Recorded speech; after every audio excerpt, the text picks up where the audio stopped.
Olá pessoal, tudo bom com vocês? Gostaria então de fazer esse vídeo hoje, 31 de outubro de 2017, para a gente relembrar um pouco sobre alguns temas da Reforma Protestante, que se comemora nos 500 anos, né? Meio milênio, vamos dizer assim, 5 séculos da Reforma, e pensar o que foi o movimento da Reforma Protestante e o que ela assemelha e o que ela difere, então, daquilo que se chamou ou se chama hoje de evangélicos, né?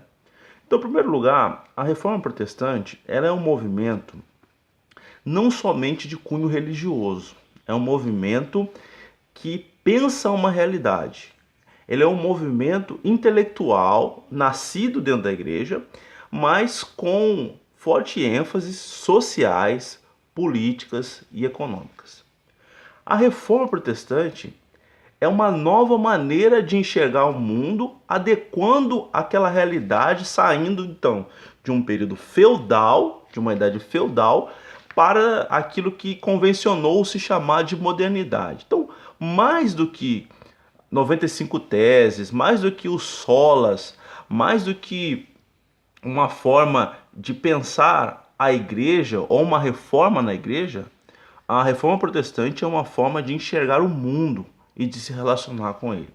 Então, ela começa como um movimento de reivindicação do quê? De um Estado laico. A reforma ela reivindica então um Estado laico em detrimento do Estado católico romano, né?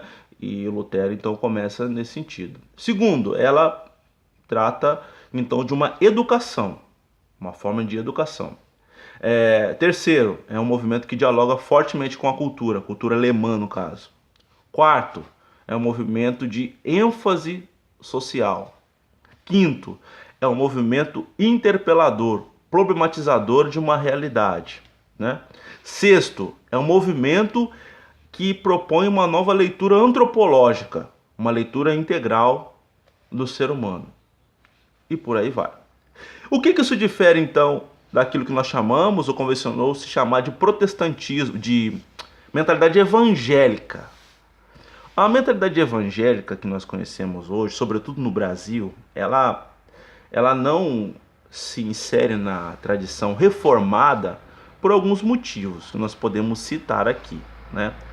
O primeiro deles, porque trata-se de um movimento extremamente proselitista. O que é um movimento extremamente proselitista? Tenta-se converter todos aqueles que não são de uma mentalidade evangélica, de uma fé que se diz evangélica, a essa nova forma de igreja. O evangélico brasileiro, ele é proselitista, ele prega a salvação na religião evangélica, não entende o mundo de uma forma plural, entende que para você de repente ser salvo ou participar de repente do gozo celestial, da salvação, você tem que ser evangélico.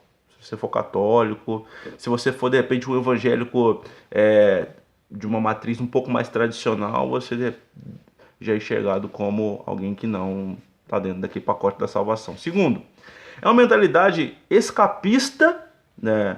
Porque ela nega a realidade política, ela nega a realidade social, quando não propõe uma intervenção de uma forma mágica ou milagrosa. Então, por exemplo, qual é o problema? O problema dessas igrejas de matriz evangélica, neopentecostal, por exemplo. Elas propõem formas milagrosas para o problema das pessoas. Então, por exemplo, se você está desempregado, vamos lá orar que vão fazer um milagre. Se você está doente, vamos lá orar que você vai ser curado. Se você está com um problema na justiça, um problema financeiro, vem aqui, dizima, dá uma oferta de R$ 1.000, faz um voto que milagrosamente esse problema vai ser resolvido. Isso é contraditório à mentalidade protestante, porque ela não problematiza a realidade. Ainda que isso se resolva, são problemas estruturais, que o protestante, de fato, de raiz, ele problematizaria essa questão e proporia uma solução a partir de uma nova leitura, a partir de uma nova intervenção na sociedade. Então, esse também é uma questão. Um outro fenômeno que tem acontecido são as bancadas evangélicas, né? Os políticos evangélicos participando então da vida institucional, da política institucional do país, política partidária, etc.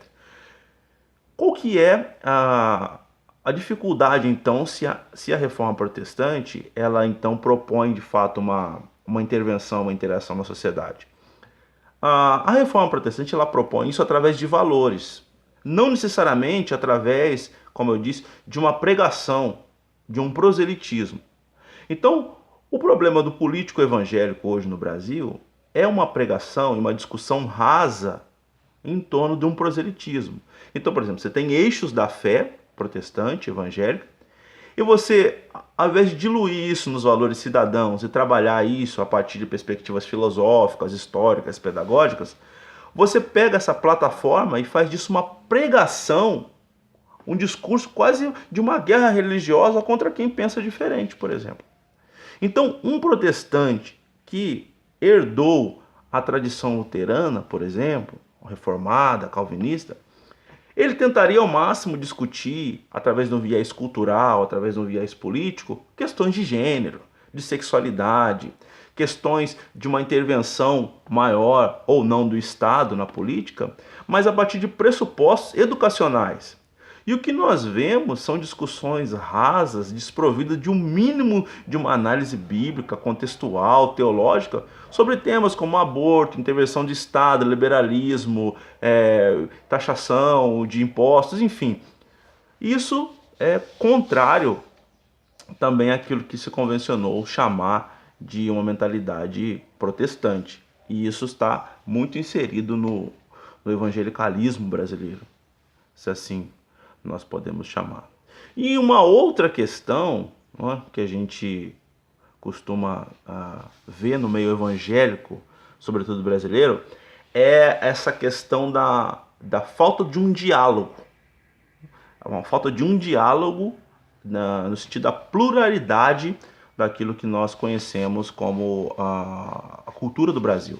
Então, Lutero, ainda que com as suas limitações, ele é uma pessoa que tentou ali dialogar com a pluralidade daquele momento em que a Europa vivia. Calvino da mesma maneira, né? E os outros reformadores também.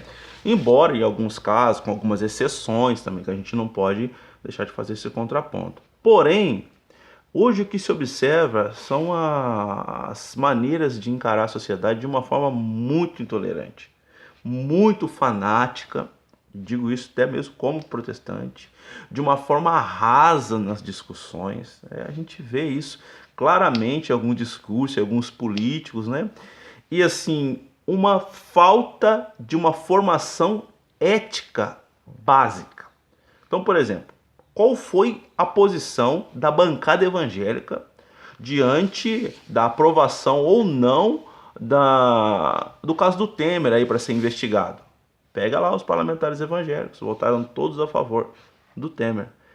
Contradiz o discurso deles do impeachment da Dilma, da presidente Dilma, em relação ao Temer, por exemplo. Então, eu vi muitos deputados dizendo, por questão de coerência, se eu votei a favor do impeachment da Dilma, eu vou votar a favor da investigação do Temer. Até porque quem não deve, não teme.